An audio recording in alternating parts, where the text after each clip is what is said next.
Morning, Mark. Good morning, Rob. How are we doing today? I'm well. I hope you are too. Coming off the bye week, hopefully you got a little time away, a little time off. But how did you and your team make use of the bye week? Yeah, we did.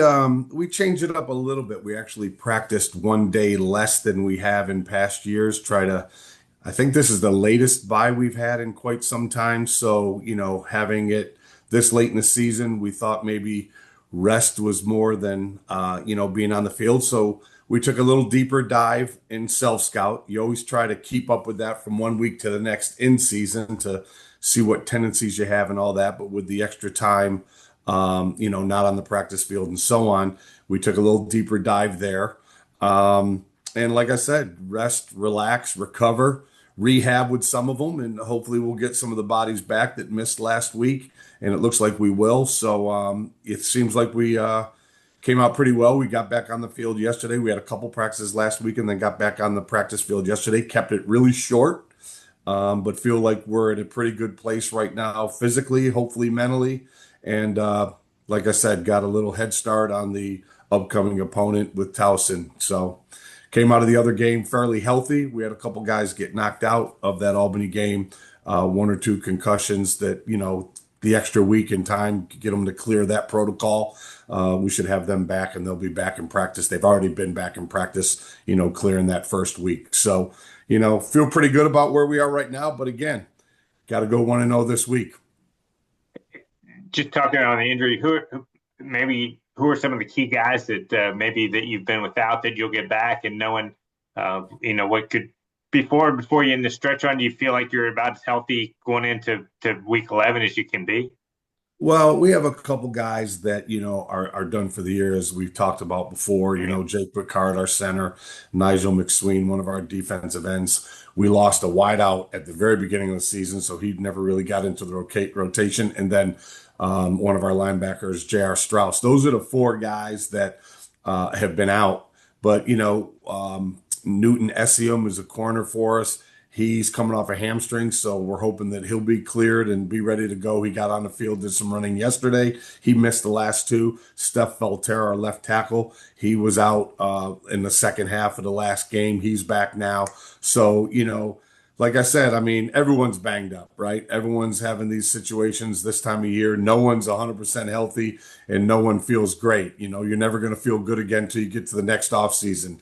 So, everyone's saying the same thing, but feel pretty good, knock on wood, quarterbacks, the rest of the wideouts, rest of the guys up front, running backs are all healthy. Looking on the other side of the ball, we rotate a lot of linebackers. We've gotten some young guys, some good experience at this point in time. So we're rotating guys through there up front and at the second level. And as we talked about at the front end of this season, now that we're, like you just said, Rob, week 11, the back end is starting to play better each and every week. And hopefully that trend will continue.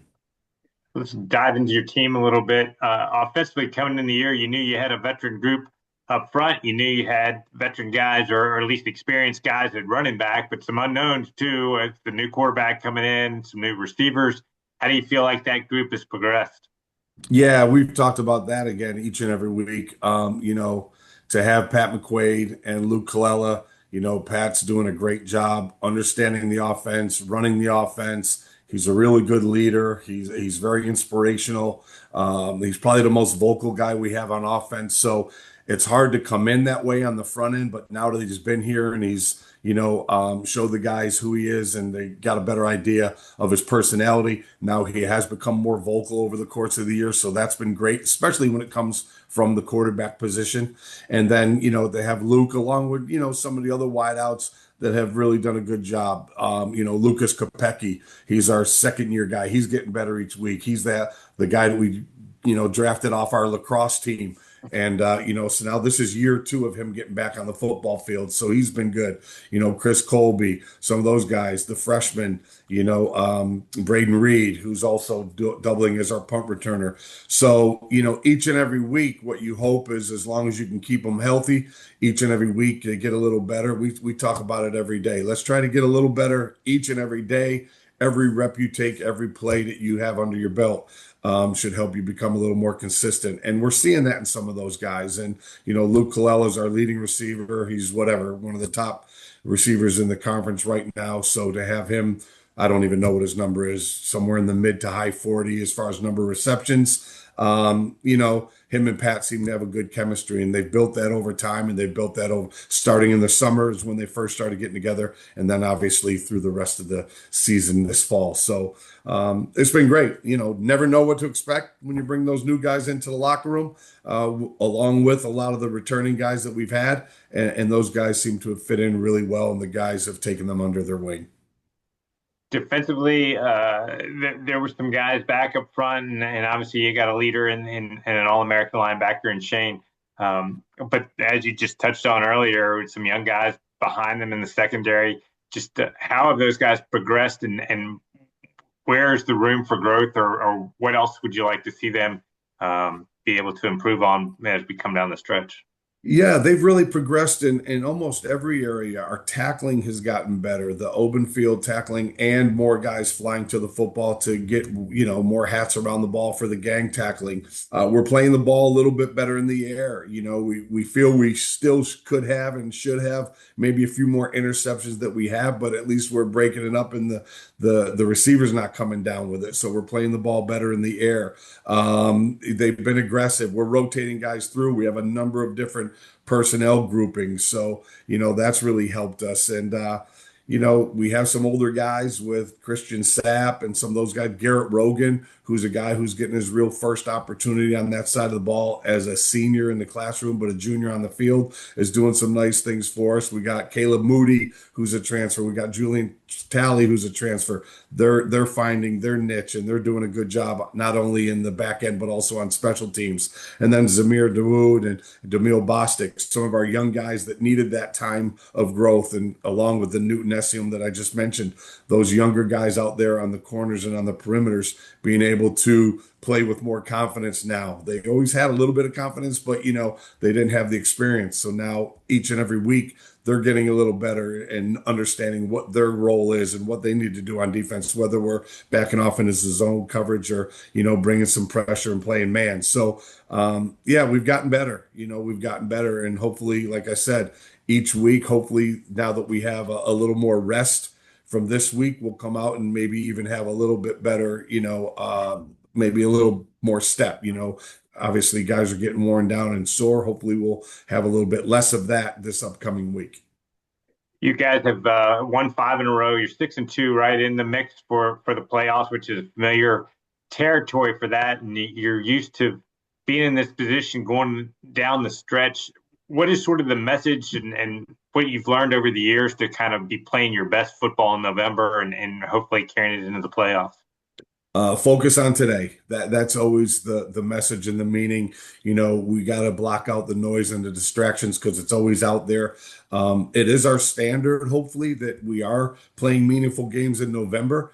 And we are in that position right now. But that all changes if you don't pay attention to the task at hand. We can't be talking about what's happening in week 13 and 14. We got to concentrate on where we are today and where we are right now. So, Monday's our day off, but we have a lot of guys that'll come in and watch them film on their own and those types of things. And then we got to have a good Tuesday practice. We got to get ready for the upcoming opponent, but we got to make sure we're doing our job on our end and paying attention to how our execution is going and what we're focusing on. And we talk about that all the time, Rob. I talk about, as I just mentioned earlier in this call, let's get better today. Let's take every rep, every play, every day and make that progression and hopefully build it throughout the week. We don't want to have our best day on Tuesday. We got to get better each day. So our best day is on Saturday. So, the 1-0 mentality is where we all talk about, and our guys will repeat that.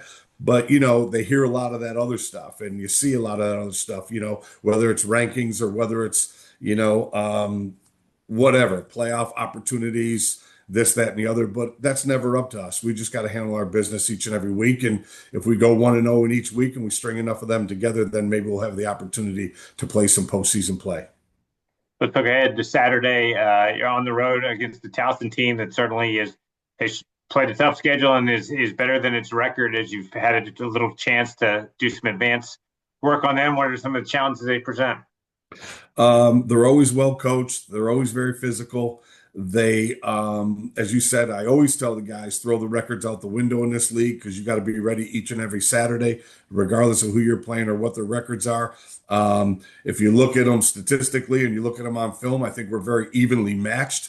They play a similar front that we do from a defensive perspective. They fly to the football. They seemed, from the little bit that I saw from this past weekend's game, they seem to do a lot more blitzing this past week than maybe they've shown in our review when we were watching some of their film from a week ago. Very good. I mean, when you look at points per game and points scored and all the other stuff, I think we're right neck and neck. Our numbers are very similar to what they are. They're very solid in the kicking game. I've spent a little more time on that yesterday. I think they have the second leading punter in the league, averaging well over 40 yards a punt. I think their field goal kicker and place kicker is second in the league and maybe first in the league as far as putting points on the board from a kicking perspective. So, and coach, they're always going to be physical. They bring in some new guys, so they have some older, experienced guys, but they also seem like they have some guys that have been there now and been with Coach Shinnick a little bit and are trying to understand what he wants them to do and his culture. So fast, physical, aggressive style of play, and yeah, they seem like they're going to have our hands full, and we got to go down to their place, so they're the home team, so that's got to count for something as well. All right, Mark, thanks as always for your time today. Safe travels to Towson, and we'll talk to you on